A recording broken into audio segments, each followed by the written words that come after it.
Hey there, welcome to the Leaders World brought to you by Leaders World Institute and Leaders World University. Today we have a phenomenal leader. He is Milton Hunt, a proud member of the Lumbee Tribe, a former executive director of the Baltimore American Indian Center. He is founder of the Maryland Home Based Business Association and a top 40 under 40 honoree. For over 30 years, he has trained and coached thousands of professionals at organizations including the U.S. Department of Veteran Affairs, the National Institutes of Health, Procter and Gamble, and Verizon. Ladies and gentlemen, without much ado, please join me. Welcome to the studio, Mr. Hunt. Thank you so much, Susan. Thank you for having me, and welcome everyone today. Yes. It's so exciting having you. I enjoyed our conversation that we had backstage, and with your permission, I'm going to be looking at some of the conversations that we had backstage. But today, we are going to be talking on we're going to be having a unique conversation.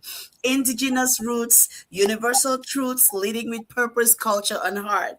And I know that in our conversation, you let me know how proud you are to just be who you are. Do you want to tell us a little bit more about who you are? Well, as you mentioned, I'm a tribal member of the Lumbee Tribe, and we should pause by telling you probably about 30 days ago, our tribe received federal recognition from the federal government, where we're now the 575th tribe to be federally recognized by the federal government. Wow. And so it gives me great pleasure to share that. Congratulations. A plight we have been at for, some would say 100 years, and some would say a long time, and some would say overdue time. But the truth of the matter is, many of our founding fathers of the tribal government and of the tribe have fought for this, and today we find ourselves at the pinnacle of just discovering this great future ahead of us of being fairly recognized and what that means for our tribe. So yes, I'm a tribal member of the Lumbee Tribe. Now, the Lumbee Tribe is the 9th largest tribe in the United States. So we probably have about 60,000 tribal members. Today, I'm actually in North Carolina and the tribal lands, where I will tell you that this is where the majority of the Lumbee Indians reside. And then outside of that, there's a large population in states, many of the states around the United States, Florida, Maryland, Virginia, California, and so forth and so on.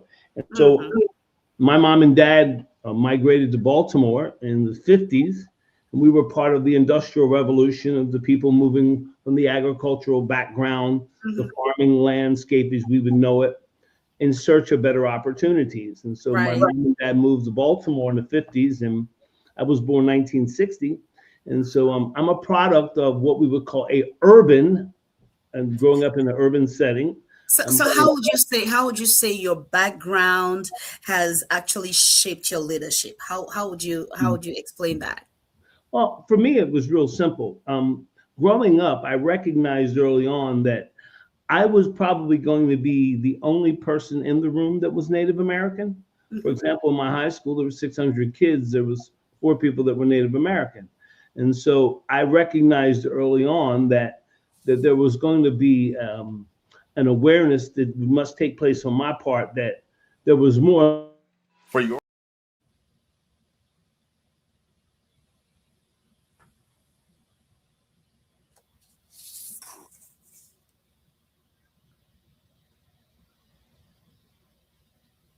And we'll be right back in a second. For your corporate and personal needs.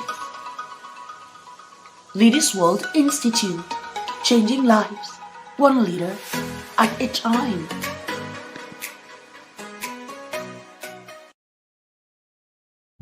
Sorry, we had that glitch there, and you were sharing with us how your background actually shaped your leadership, philosophy. Would you please continue?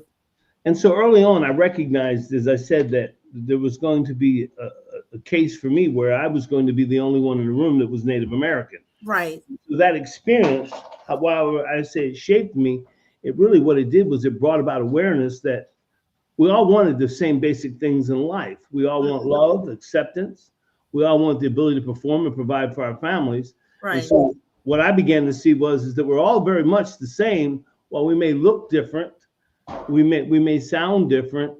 At the core, we all want the same thing. So I recognize that people just wanted to be treated with value. And so that began to shape my leadership early on. Then along the way, we discovered that even there's other opportunities. For example, Native Americans are such a proud heritage of people. We find ourselves that we were sometimes, we'll call it indigenous is the word we're using today. We were indigenous to a land, to an area, which made us unique and special. Right. And so it really, I would say early on, going back as early as age 18, I can identify where I saw some characteristics. Now, do I think people are born leaders? No, I don't think there's actually you just dived into my next question, which was, when did you actually realize that you were called into this space, into the leadership space? And backstage, we were having a conversation, and you were talking about some of the sacrifices that you go through as a leader, and that you believe that it comes with a call to leadership. And you mentioned about whether leaders are being chosen or whether the mantle is bestowed upon them. Do you want to throw more light about that? Like, when did you realize that you were called to this leadership space? And do you think leaders are chosen? Is it some special calling and a mantle being bestowed upon them? Or do leaders just get up one day and say, you know what, I'm going to choose leadership? What's your take on that? Well, one of my favorite authors, John Maxwell, talks about this, right? And he talks about the leadership mantle and how people are called and what brings people to this place of leadership. So if we just think about it from just an elementary standpoint, that I don't believe there's a such thing as born leaders. For example, if you had born leaders, then that means you could take two leaders that were male and female, and then they could produce another leader. Well, that's not quite the way it works, because at the end of the day, people have characteristics that are conducive to leadership, but the leadership mantle must be developed. And it must be something that we learn, and yet we grow. So I believe there's a calling on people's lives. I believe people have a certain, if you will, a gift or a certain talents and things that allow them to move that space. But that still doesn't mean you're a leader, because you then have to exercise these characteristics. You hone your skill, your craft. You recognize what it is. Then when it moves from your head to your heart, now you really transform people's lives. I mean, too many people that they can tell you all the philosophies of leadership. They know them, but I don't think their heart is conducive to leading people in a way where they care about the people. You've heard this said time and time again. People don't care how much you know until they know how much you care. Right. And so we find that it is a certain calling, but you have to develop. Nobody made us do this. We chose to do this. At some point, we say, I want to continue this. And what are those characteristics that are conducive to leadership that you mentioned? You said some characteristics are conducive. Yeah, I think the first one is serving. I think the servant heart, right? I think caring, compassion. I think well, sometimes we see this as a title that I am the leader, but the responsibility that comes with that is amazing. To be able to say that, this has been bestowed upon me to, I don't want to say take care of, but to be in charge, to lead, to guide people's lives and shape their welfare, to shape their future. And so we know that not everybody's going to step up to the calling. And then some people actually will do something adverse to the calling. And this is when ego, E-G-O. And for me, I think ego, E-G-O, stands for edging God out. And I think when we get to that point where then the mantle becomes more about us than the people, then we've lost touch. Oh, wow. I've had that. Wow. That's a good one. Edging God out. Yes. Yes. Wow, wow, wow. Now you talked about leadership and those characteristics, and I noticed from your material that I studied that you teach a lot about management and leadership, and you make a distinction between the leadership and management, and this happens to be one of your most requested trainings. Do you want to share with us and our audiences today? Well, Susan, what I recognized early on is this statement.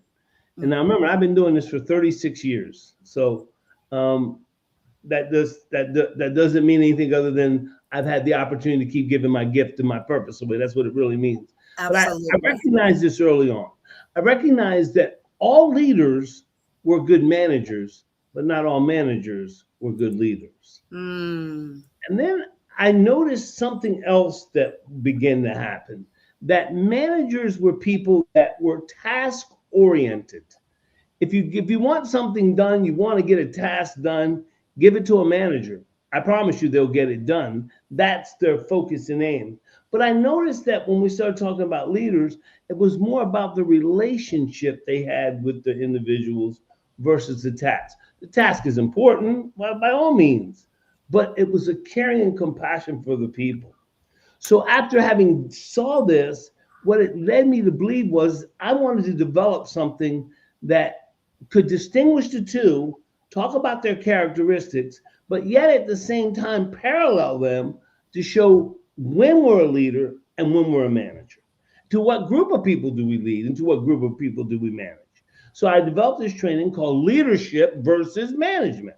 And Hmm. all it does is parallels the two, and it talks from a practical standpoint about how we apply this. Now, let's say there is a growth-minded leader that's listening to us at this time, and they are wondering, I don't even know what I'm doing. I don't know what I am. Am I? I know I have this title, like I have this title, maybe a CEO, a manager. I have this title, but wait, am I being a manager? Am I being a leader? What am I? How can they recognize what they are actually doing, and with whom should they be doing what? And by the way, listen, if you're joining us, please, it's if you're joining us from LinkedIn, let us know, from YouTube, let us know, and also where are you joining us from? And if this is being of value to you already, would like for you to share with your friends and relatives and colleagues. All right, do us a favor, share this so many more people can get access to this great content. Today we have with us Milton Hunt, who is a motivational speaker. He is an edu trainer, energizer, and motivator. He's going to tell us a little bit more about that, because if you think I know what that means, maybe I don't. We're going to talk about that in a bit. But right now, he's telling us about managers and leaders and the difference, and how you can actually recognize what you're doing and with whom, so that we become better versions of the leaders that we want to actually be to the people we lead. And so you were asking the question about, we have people listening today, and how Yes. will they be able to identify? So let's start here. Let's recognize that we all in this leadership space, our goal is to grow our leadership mantle, right? And so Yes. the first thing we have to understand is, who are we leading and who are we guiding? Who are the Mm. people that are on our team? Because we can only lead the people that we have on our team. So the first thing I say is there's three types of employees. Those employees that are engaged, those employees that are not engaged, and those employees that are actively disengaged. So if you thought about these two or three groups of people, I often say the engaged worker, that's the person that you're leading. Mm. See, this is the person, they show up with purpose and passion. They get the job done. They're accountable, dependable. These are people that at the end of the day, you don't micromanage them. You simply Mm. provide support. You provide an environment. You create an environment. So you're leading that group of people. But the people that maybe show up that are disenchanted, they're not focused, they're not engaged, well, you may have to manage them. And you may have to manage them by assisting them to get things done, by holding them accountable. See, the engaged worker holds themselves accountable. They march to beat of a different drum. They have a different standard upon which they conduct. And so what we know is that depending upon the audience that I'm at, is the type of leadership or management that I will display. Classic example.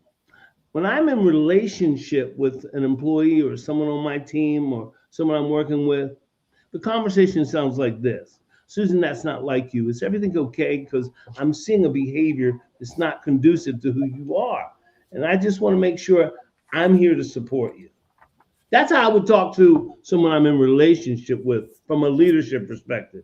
Now, from a Right. management perspective, I may say, Susan, this is the third day this week you've been late. One more time, and we're going to have to start the disciplinary action.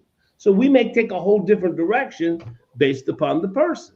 And so all I'm saying to you is we can't lead and guide people until we first understand who it is that's on our team. All too often, we think we're going to exercise this approach for everyone. And I will share with our listening audience, if you want to fail, try the same approach with everybody. And I guarantee you it will not work because we're all different. We all respond to information differently. We all hear different things. We all are motivated by different things. So my job as the leader is to figure out what is the motivating factor. How do I get the most out of my team? I have seen situations where leaders actually say, I am a leader, I am not a manager, and I am going to delegate management Mhm. to other people. How does that sound to you? I think if you have the infrastructure and the team and the people in place that you can do that, Mm, absolutely. But what happens if you're on a team where you're the only leader and nobody else is leading and you're having to manage everyone? So it really is it's a style like you've heard some people, the delegating manager, the delegating leader, the supporting leader. There's different styles. Mine mhm. is one of a servanthood. I just believe that my job is to serve the people that have been so gently and delicately placed into my life in this period in time. I Mhm. don't take it for granted because they could have been anywhere. And so, some reason that maybe, if you allow me to say, God or the Creator has saw fit to have them in my life, I want to make sure I'm impacting them and doing the best that I possibly can do while we're together. So I often say, my goal is to leave you better than I found you.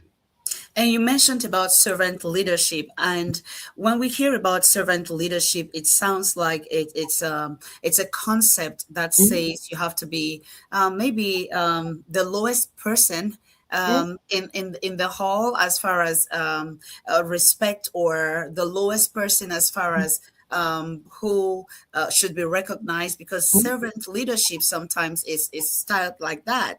But we understand that the world rewards the loudest and the biggest Yes. voices as far as ego. And how do we find that balance when you talk about servant leadership? Is it actually a thing? Is it just a fad, or does it actually exist?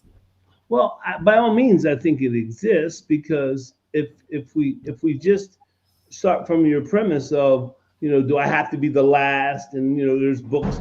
I think one of the famous books of leaders eat last, and all these different titles of books you've heard.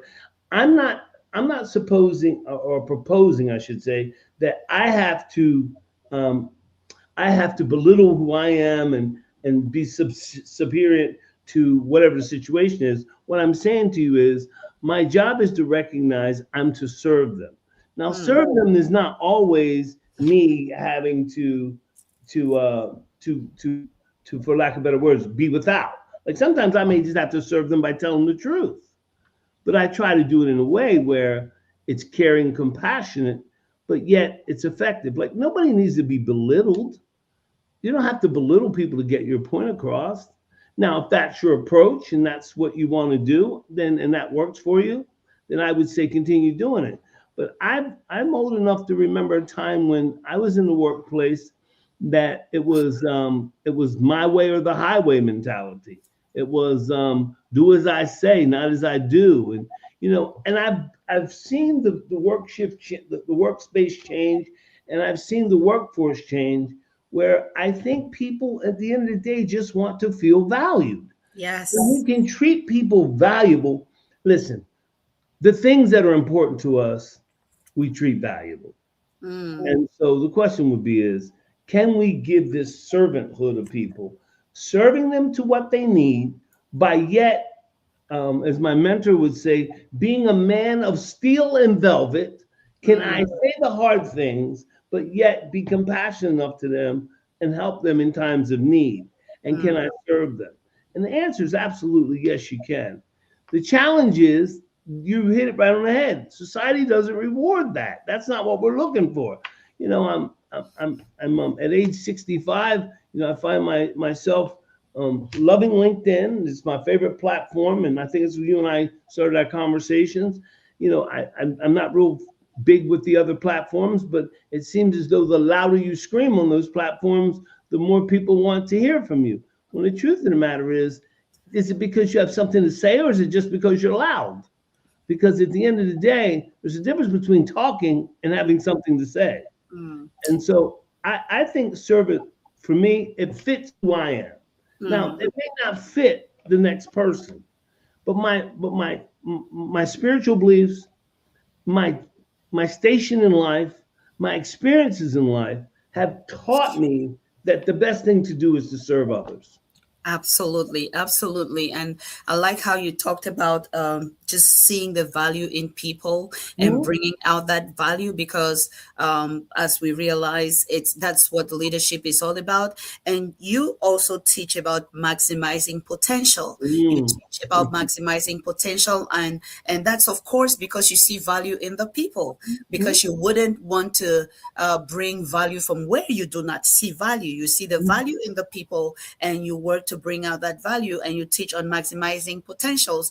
And there are keys that you actually teach for people to be aware of when maximizing their potential. Yeah. Would you want to share that with us? And thank you again for joining us. We Yeah. see your questions, Stephen. We see your question from LinkedIn. We're going to have your question towards the end of this 1 hour segment today. And thank you, Bishop, for joining us as well, Bishop Ralph. And if you're just joining us, let us know where you're joining us from. Today, we are having a conversation on leading with purpose, culture, and heart.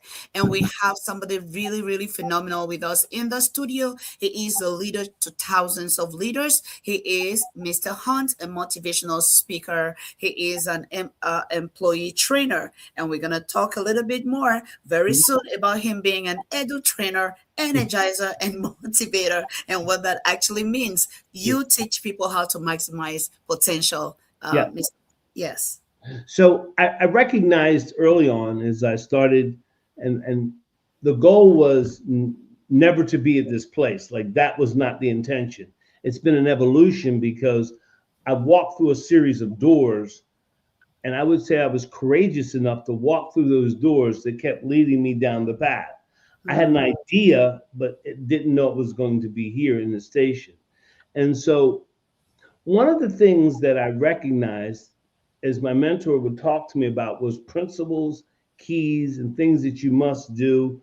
And he would often say, success leaves clues, success is in the daily habits. He was an avid reader and he got me into reading, and he shared me. And Dr. Bruce, who I'm forever grateful for what he poured into my life in our 42-year relationship. Wow. What I recognized was is that he said to me, that you had to have some things that were meaningful.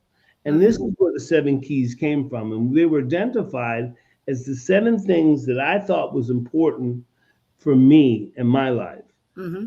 I had no idea as I was sharing them how they would resonate with others, you know. And so this became the number one talk that I would give in my 36 years as a motivational speaker.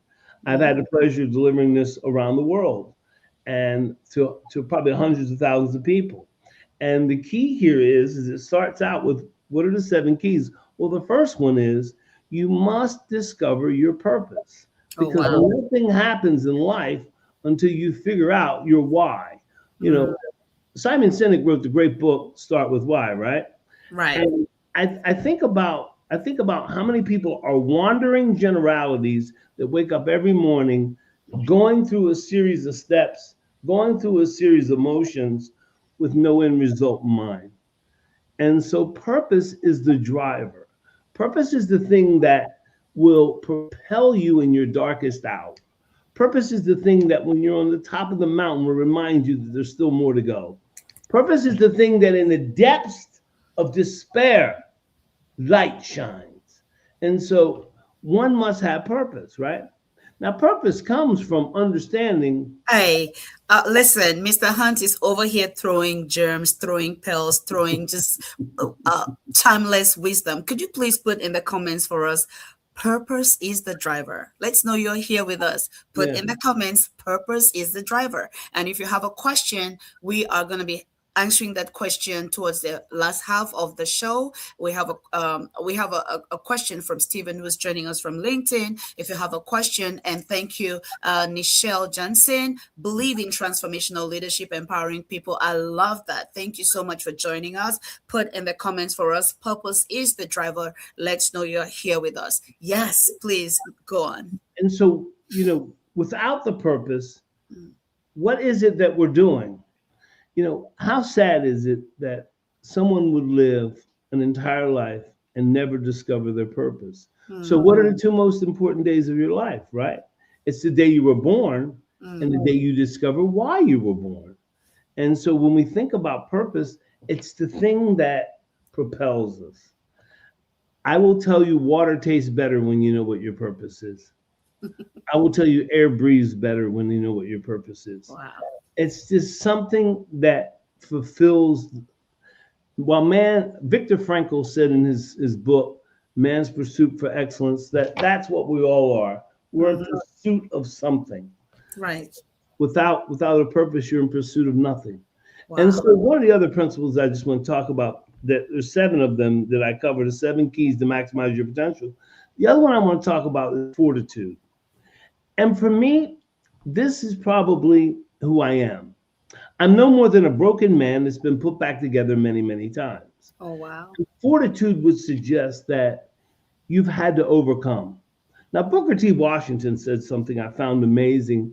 He said, success should not be measured by the success should not be measured by the levels and things man has achieved in life, but based upon the obstacles that he's had to overcome. And if you show me an overcomer, I'll show you a becomer. If you show me someone that has willing to get up in the face of defeat, no matter what that looks like, I'll show you a success. That's what it really is. How many times will you keep getting back up? And how many times will you pursue forward? We know life is going to come by and sit on your doorsteps at the most unopportune time. That's what you and I were talking about in the backstage, about how life has come by at this station in my life. I had no idea, and what's happened. But yet I will overcome. Yes. I will transform beyond this to where I'm supposed to be. And then I will be able to look back, reach back, and tell someone else that you can do it too. Now, in your trainings, you talk about purpose, you talk about relationship, self-image, fortitude, self-discipline, life plan, and attitude. Now, looking at them and seeing that they are all very, very important, I'm wondering, which of these do you think leaders struggle the most with? Right. Well, it's the purpose. Oh, okay. Yeah, I mean, they like the title, they love the title, but they don't always subscribe to everything that comes with the title. And so, if they could pick and choose, like, they're okay understanding the rest of these. The rest of these are just principles that we have to adapt to and learn. The life plan. Yes, you have to have a plan for your life. We all have goals. We all have things written down. We're clear on those. Yes, we understand our self-image, but it really comes back to purpose, right? Like, what is our real purpose for doing what we do? Is it selfish, interest-driven, or is it people-centric? And so that can be a struggle. And I will submit to you that over time, your purpose changes. I remember at age, let's say 35, in 1996, when I was the executive director of the Baltimore American Indian Center, we were managing the tribal affairs for all 42,000 Native Americans in the state of Maryland. I failed miserably because it was more egocentric for me than people-centric. And the failure came from having my eyes in the wrong place, looking at myself and what could I accomplish instead of what could I do for others. Well, until you've been through that, you can't speak wholeheartedly about it and you can't speak with conviction. And you will recognize that, thank goodness I grew through that. Yet my purpose changed again at age 50, where I look now and what I want to accomplish, while it's still in the same vein about serving and leaving people better than I found them. Your purpose has changed. You called to a Robert Schuller wrote a great book called Peak to Peak Principles. PEAK to PEEK principles. Peak to peak. And he said in the book that when you get to the highest peak, PEAK, you get a PEEK of the next principle, of the next plateau. And so I recognize that there's still more to do. And at 65, I've got yet a stronger vision, you know, and a stronger. Now, listening to you, it's getting me to think, does it seem like every 10 years there is a revolution in the life of the leader and you're wondering, oh, wait, what's my next peak to peak? And is that what it sounds like? And when does the leader get to the point where they know this is it? Maybe for the rest of my life, this is it. Well, I hope they never get there. I hope they never get there, because now you're suggesting that you've arrived. And when the truth of the matter is that aren't we all reinventing ourselves every so often anyway? I mean, let's look at what's happening just to divert a second. Here we're in a time and space where I think this will be one of the greatest frontiers we've ever seen in business with this introduction of AI, right? Yes. So now, what would I be like at age 65 saying, well, that's not going to impact me. I'm not going to take the time to learn about that, or I'm not going to investigate that. That would be foolish, because watch, the people I'm leading are going to be entrenched in it.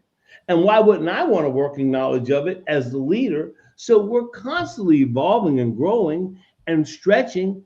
The challenge is, will we answer that bell of growth when the bell is rung, or will we put it off and say, that's not for me?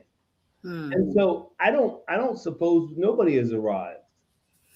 Miles Monroe, one of my favorite authors, said this. He said, when I die, I want to die empty.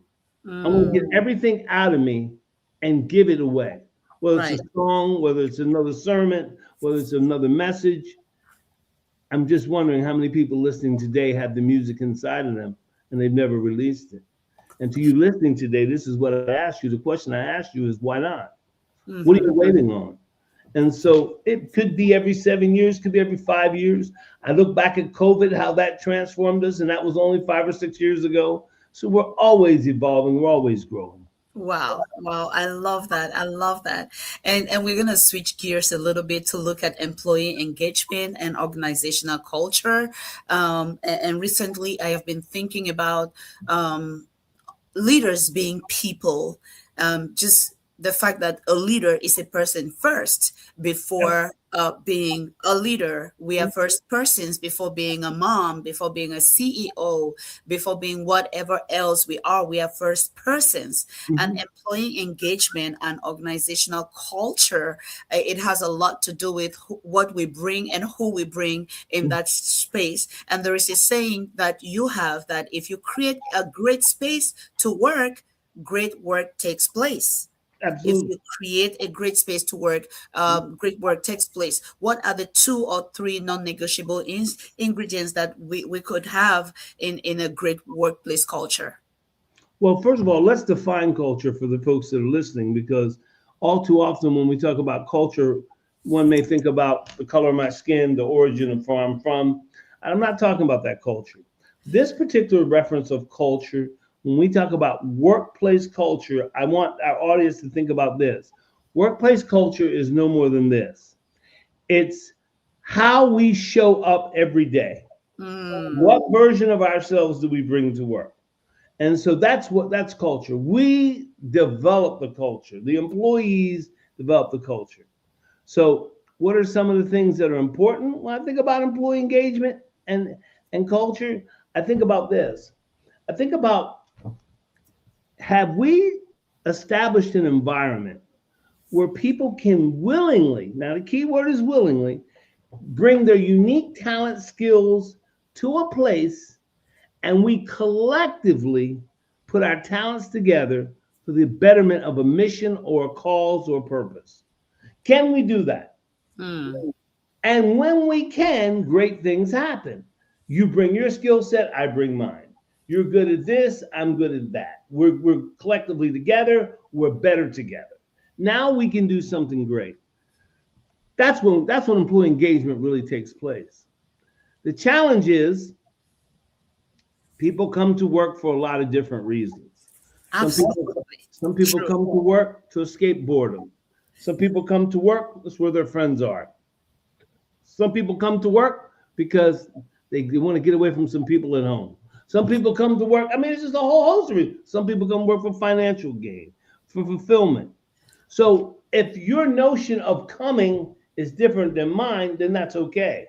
But the key is, once we cross the threshold of the doorway, now why are we here? And that's when we should understand it's about mission and purpose. It's about what we do and the people we serve. Now, I'm telling you, having seen this time and time again, people are confused when they come to work. I'll tell you, I have some contracts with the state of Maryland. I have to remind state employees sometimes this. While the state of Maryland owns the job, you own your career. And so it's incumbent upon you to build your skill set at this place called work.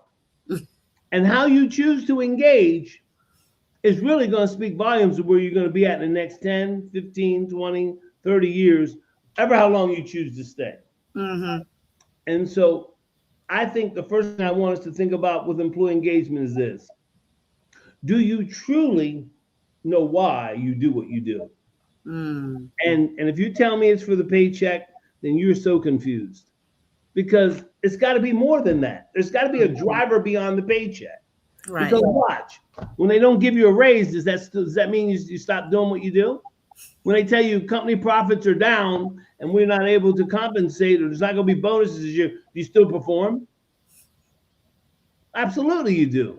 So is money the driver? No, money's in the car, but it's in the back seat. Purpose and passion, accomplishment, sense of fulfillment. These are the things that are the real drivers, particularly to the engaged worker. And looking at employee engagement, we cannot deny the fact that right now we have different generations crossing in the workplace environment, and we all come with different mindsets, different values, depending on what generation we are from. And sometimes it looks like a lot to handle. It looks like a complex situation. Have you experienced anything like that or spoken into stuff like that?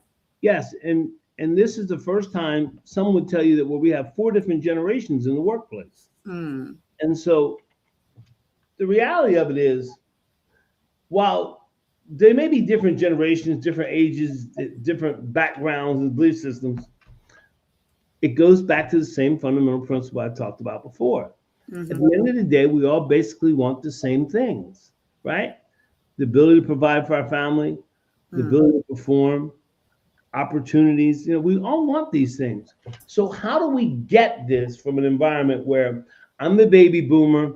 Now, I've been around since, 1960s. And so all I want to talk about is the way it used to be. And I'm going to tell you, we don't do it like that. And then you're Gen Z and you're coming here with all this excitement and passion. And I'm going to tell you, hey, listen, slow down. That's not going to work here. And why do you think that way? And all we're doing is destroying what we collectively could have together. And so the first thing must be present is respect. Respect. It has to be mutual respect. It doesn't matter if you've been here 10 years. I remember going into organizations and hearing people talk about, I've been here, I carried the first shovel we ever had, and all these war stories. Young folks don't want to hear that. They really don't. They hear that from their parents already. And so yet they're going to hear that now when they go to work. But at the end of the day, the person is proud that they were there to carry the first shovel, and it means something to them. So, can we have an environment of mutual respect where I respect you for who you are? Mm. And then, can we have an environment where we can communicate Hmm. one And to another? Did I just lose you? no, I'm right here. What happened there? It's good. It's good. You were talking about the respect, Yeah. um, how one generation respects the other generation and values what actually matters to them. And I was also looking at how can a leader recognize some of the signs of maybe the warning signs of maybe toxicity coming into the environment. How can that be recognized early on so that it can be dealt with without the environment being completely toxic. Ladies and gentlemen, I am in the studio today with Milton Hunt. Milton Hunt is a phenomenal leader that leads thousands of leaders in spaces in the United States. He is a proud member of the Lumbee Tribe, a former executive director of the Baltimore American Indian Center, founder of the Maryland Home Based Business Association, and a top 40 under 40 honoree. For over 30 years, he has trained and coached thousands of professionals at organizations including the U.S. Department of Veteran Affairs, the National Institute of Health, and also Procter and Gamble and Verizon. Mr. Hunt is here with us today, and we are looking at indigenous roots, universal truths, leading with purpose, heart, and culture. And at this point, we are actually looking at the workplace culture and the fact that today we talk about four different generations Mhm. in the same workplace environment and how to just maintain a great workplace culture so that everybody feels valued, everybody feels heard, everybody feels respected in that environment. And I was asking Mr. Hunt what could be the telltale signs of a toxic environment creeping in the space. What How can leaders recognize those so they can begin to work on that and take it out of the way from the culture they actually want to create for their employees and the people they work with? So, some telltale signs, if you will, or some things that I've seen that once they creep in, you've opened a door to some toxic behavior. For Hmm. example, when morale starts to go down, something has happened in the workplace that's causing that. Either people aren't heard, they don't feel valued, or something has changed about their perception of how they're being treated, or something has changed. Now, there's times when employees will will be they won't stand up for the change. Like if we have to change the way we do something, that can cause some issues. But we're not talking about those. We're talking about the deep-seated issues when we start to see things happen. And Mhm. so I find that, you know, low morale, when morale goes down, something has happened that's causing that. We want to talk about the morale, but what we don't want to do is address what the real issue may be. And it may be that as we stop listening to our people, you know, we stop communicating. It could be also, as I mentioned, that we could be an environment where, you know, they're not valued anymore. We start Mhm. treating them like a number versus a person. So those are some signs of some things that I've seen that has happened that will be the beginning towards going down a path of toxicity. Mhm. And you know what? Looking at that, I'm also looking at the leader as an individual and the self image that they carry Mhm. as a person. Yeah. How much does that influence the culture that they build around the organization? So one of the things my mentor would share with me is he would say leaders are readers. And the Mm, leaders that are working on themselves and their self image are comfortable enough within their own skin that they don't have to impose themselves upon people. Right. Do you know when you have to tell people you're the leader, that's a real problem? Like just by nature that I have to tell you that I'm the leader. Like, shouldn't we recognize that? And isn't the truth of the matter is it my self-image is so poor that I need to speak so loud to tell you who I am? And the self-image of a leader is conducive to the growth of the organization. Mm-hmm.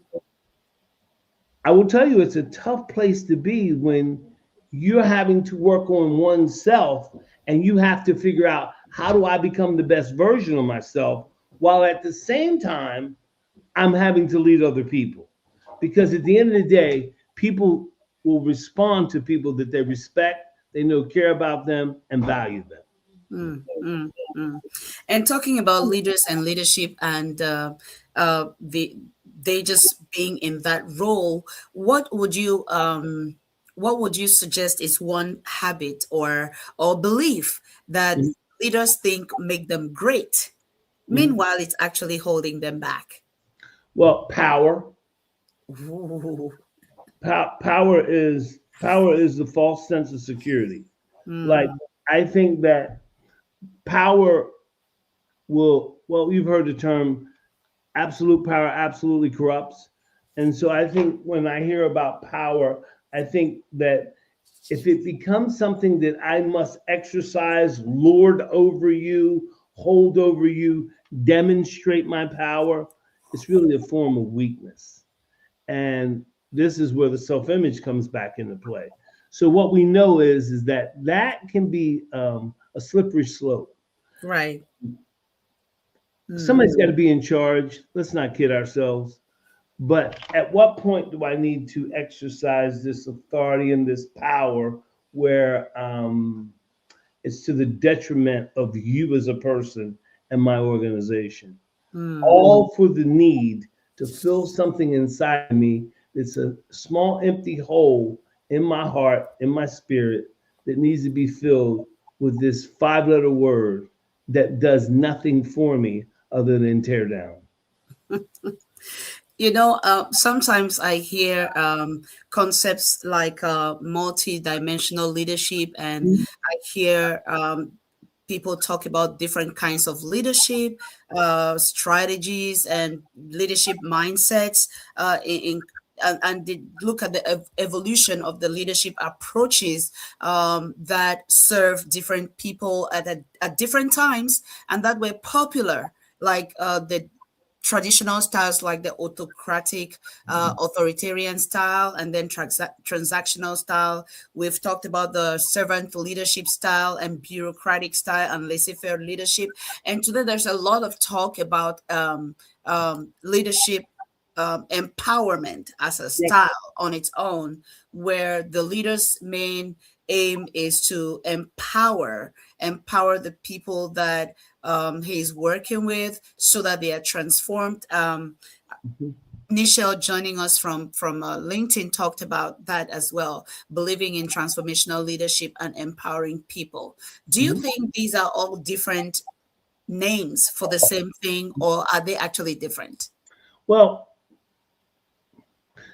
it's interesting how everything becomes renamed, repurposed, reinvented. Um, I, I can't speak to the multi-dimensional and the newest buzzword. I can only tell you this: that at the end of the day, the goal should be to empower people, right? Because in Maslow's hierarchy of needs, for those of you out there that have seen the pyramid, he talks about at the very base of the pyramid, the need for people to have some basic needs, shelter, food, essentials. But as the pyramid goes up and we get to the top, he talks about self-actualization, where I now help you become the best version of yourself through and please write this down if you're listening, by having you believe in yourself. Hmm. The belief will become so strong in you that now you believe you can fulfill this. So whatever the dimensions are we're talking about, yeah, my goal is real simple, is to empower you, to get you to believe in yourself, to take the steps to do the things that I know you can do. I see you can do it, but you don't have enough belief in yourself to believe in you. So my mentor would say, borrow the belief that I have in you until you can get the belief that I see in you. Wow. And so it goes without saying that we want to empower people. I don't want people that are empowerless. I want people that empowerful, empowerment, not less. And so, yeah, I would believe that's a very important part of what we do. But before I can empower you, I have to have relationship with you, and we have to have trust. Mhm. Like you don't trust people to empower you that you don't spend time with. Mm, mm. And So, so, so yeah. yeah, Go. yeah, yeah. So absolutely, if I get what you're saying is in the long run, it's just about empowering people, believing in people, seeing the value in people, bringing out that value in the people. Hey, if you're just joining us, please put in the comments, believe in yourself. Believe in Absolutely. yourself, because no matter what the leader does, if you do not have that belief, hey, you can go ahead and borrow the leader's belief in you, because many of us start from there. That's the role that mentors and the coaches play in the lives of leaders. And every leader needs a mentor and a coach. And every forward thinking, growth minded person, leader out there needs a mentor, needs a coach. So we are looking today at indigenous roots, universal truths leading with purpose, culture, and heart. I know you've been waiting for me to ask that question about Mr. Hunt being an edutainer, an energizer, and a motivator. What do those words actually mean? Is it a fancy title, or what does it mean? And when did you recognize that you're actually all of this? Well, Susan, I didn't come up with that. That's not from me. What happened was I was working with a client, and the client says to me at the end of the training session, he says, "You're an edutainer." Now, after he said that, I kind of looked at him, wondering, was this a compliment or what actually was he saying to me? And I said, "Excuse me?" And he said, "No." He said, "You managed to take a sense of humor and painting pictures of reality and putting people into a scenario as you're teaching." Mhm. And I thought about that, and I still wasn't quite sure, was this a compliment? And then he said, "Because people relate to you." Well, I knew that was obviously a compliment. And Mm. so he called me an edutainer. So I go back and I tell the team, "Hey, I got a new title today." And they go, "Well, what is that?" And I say, "Edutainer." "Well, what's that mean?" And so I explain it to everybody. Well, it stuck because somebody on the team said, "Man, that describes you to a T." And Mhm. I thought, but I don't want to be like, I often say this. If your job is, if you're a comedian, tell jokes. If you're not a comedian, don't tell jokes. But you can use humor, you can use life examples. And as Native Americans, we love storytelling. So this Okay. really fits my culture, right? From those indigenous roots. So how do we tell a story, paint a picture, put people in the picture, and make them feel part of it? Mm. And it's a way of painting. I often say, painting pictures with your words. So here we are, Susan.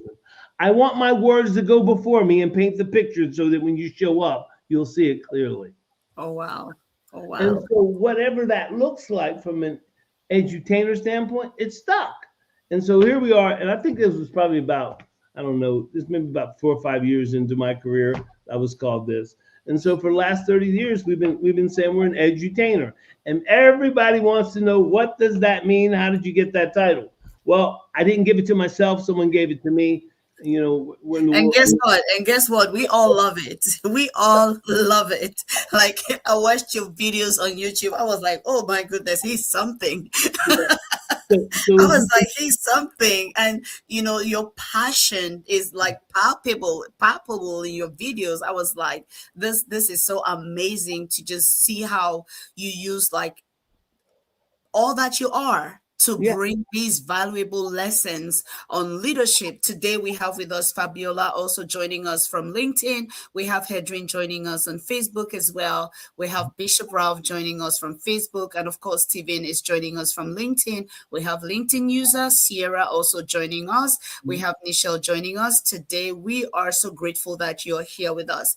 Yeah. One of the questions I'm going to put it up very soon. Yeah, and Steven says paints the picture to create the story so it sticks. I love that, and I'm Yeah. about to bring up your question, Steven, very soon. The question you asked earlier on. But before we get there, what is the greatest moment? What's one of your greatest leadership moments that you've ever had? You Mm. might have had many of them. Would you want to share with us? I mean, you just opened a whole different line of thought in my mind when you talked about storytelling, and I'm like, maybe you should tell us one of your greatest leadership moments that you've had in Mm. your decades of experience Mm. as a leadership trainer. Wow. I don't know if I've ever been asked that. What is the greatest? Personally, obviously, it was my children. From a personal perspective, watching them adhere to some of the principles we talked about early on as they were kids, instilling some leadership into them, and now watching them in their 30s exercise that leadership. That gives me such a great joy. I don't think there's ever a father that would tell you, I don't want my kids to be greater than me. And so that probably from personal. Professionally, oh my God, there's been so many great moments. I don't know if it was standing on stage talking about pain that I have experienced, and whether it was going through divorce, whether it was my battling of cancer, whether it was, in 2007 losing everything when the stock market crashed, whatever that great setback was, I think those are great moments. I think because what you're doing is you're comfortable enough within yourself to tell the story of your pain that would open the windows of your soul to allow others to peek in, that would give them a sense of hope. Now, for me, that's greatness. It's not the accolades. I mean, we've been honored, but to receive so many over the years from governors and different places and things like that. And those are all well and fine, but they don't define the greatest moment. They're just part of the process. You did work, you receive accolades. You did work, you sowed good seed, you reap good seed. But that, when I think probably being comfortable enough to stand on stage in front of thousands of people talking about my pain, because here's what happened. When I was institutionalized in 2007 for depression, at the place where, at the lowest point of my life, I'll never forget this. And my mentor said to me as he visited me, we were in Shepherd Pratt in Baltimore, Maryland, right outside Baltimore County. And I remember life had just crumbled. Life had got to a point where it was just too hard. It got to a point where I just could not take it anymore. It got to a point where it was my darkest days. And as I was admitting myself, and my mentor came to see me, and obviously couldn't come where I was at. We're holding our hand up on this real thick glass, and I got my hand on the glass, and he's got his hand on the glass. And this is what he whispers and says, Susan. He says, I can't wait for you to get out of here so you can tell everybody your story. I thought immediately, I said, Dr. Bruce, you got to be kidding me. I'm a motivational speaker. Who wants to hear about a motivational speaker in a institution, Shepherd Pratt, institutionalized for depression? Really? I'm not talking about that. And he said to me, when you tell the story, you're going to help so many other people. I promise you, I wasn't telling the story. So for the first 5 years after that, every time I go on stage, I hear the voice in the back of my head, tell the story. Tell the story. Oh, I'm not telling that story, Susan. There's no way. Finally, one day, I was in Ocean City, Maryland. It was a law enforcement conference. We were at a place called the Clarion in their grand ballroom. And I remember it was about 500-600 people in the audience, and some of them were in their uniform, and some of them, were not. And I remember it was like something was screaming in my head, tell the story. Somebody put in the comments for us, tell the story. Because if you want to hear that story, you need to scream at the You need to scream it out loud. Tell the Tell story. the Let's story. go. Tell the story. Put that in And the comments because we're about to hear that story. And you just got my entire attention right now. and so at that point, I don't know what happened, but I opened my mouth and it was like the story came out. So I told the story. I told the story being depressed. I told the story because I grew up in a place where my father would tell you what goes on in this house stays in this house. I grew up in an era where we didn't discuss things like this. And now I'm going to stand on stage and talk about it. I know this is not going to happen. So I tell the story. Lo and behold, as I'm finishing, and Susan, I've been greeted a lot of ways when I finished on stage. I've had people say, come, gotta take your picture. Will you sign this? Here's my son. Talk to him. Talk to my husband. Whatever it is. But this particular day, there's a guy walking down the center corridor. He unclips his revolver, and he's walking towards me. He pulls me to the side, and he says, last night I had this in my mouth, and I was going to take my life and my children's. But if you can stand on stage and talk about this, I can get help. Immediately, my mind goes to Dr. Bruce, who said, tell the story. The second place my mind goes to is, it took you 5 years to tell the story. I wonder how many people you didn't save because you didn't tell the story. And then I wondered to myself that day, why was I so ashamed not to tell the story? Because the story is who I am. And so from that day on, I recognized that that may be one of my greatest successes, having the ability and the confidence and the self-image to stand on stage, no matter who's listening, whether it's my children, my loved ones, or my family, it doesn't matter, and tell the story, because your story needs to be told. You know what? Because I made the promise, I just need to respect that. We're gonna go down here to let me find Stephen. Stephen said, "How about leadership having to do with being an automation expert and knowing that a successful job will probably do away with certain jobs?" How about leadership having to do with being an automation expert? And knowing that a successful job will probably do away with certain jobs. Yes. Do you want to speak to that as we go towards the close? 3 weeks ago, Stephen, I took an AI boot camp on a Friday, Saturday, and Sunday because I wanted to know more about this topic. I felt like it was important. And I was thinking just exactly what you put in there, automation expert replacing people's jobs, becoming more efficient. What I began to realize was it's only an enhancement. You see, somebody still has to be the person who's going to be there to make sure that the automation works. I think all too often we're focused on the loss instead of the gain. What will the gain be? And so I recognize that that is a very true statement. But here's the thing. Hasn't technology been doing that since the beginning of time? Haven't we been seeing that things have gotten better and we always reinvent ourselves? Why is it we immediately go to the negative and not the positive? Why is it that we focus on the loss instead of the gain? Is it the conditioning of us? Well, Stephen, I'll submit to you that yes, it's going to happen, and we see it happening right now. But the truth of the matter is, how much more will you gain? And won't the person that lost, won't it be better for them that they will learn something new? Or are we telling us that people should stay where they're at? So my question is, and I'll tell you this little story as we wind down. When life gives you lemons, what should you do?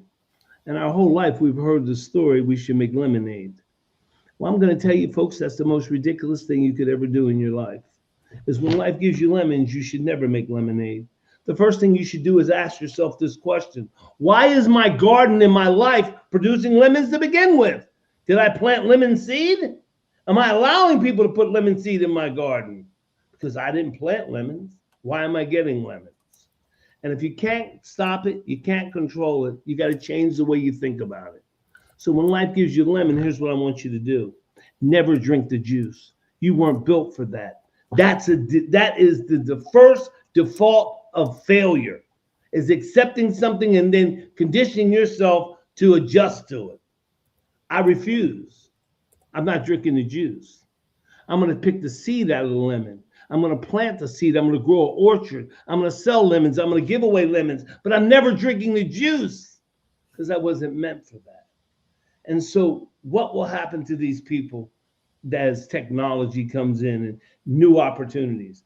Will they drink the juice, or will they take the seed out of the lemon and plant it and grow an orchard? This is the first time ever in history where we will tell you that general education will no longer get you by. We need specific knowledge. And the marketplace is rewarding you and paying you for the specific knowledge that you get. And to my leaders listening today, I challenge you to grow your leadership mantle, to decide that you're going to become better than you were, that you're going to discover what it is inside of you that is your differentiator, that makes you special, your story, and you're going to tell it. And you're going to tell it over and over, and you're going to become better at it. Because why? We believe in you.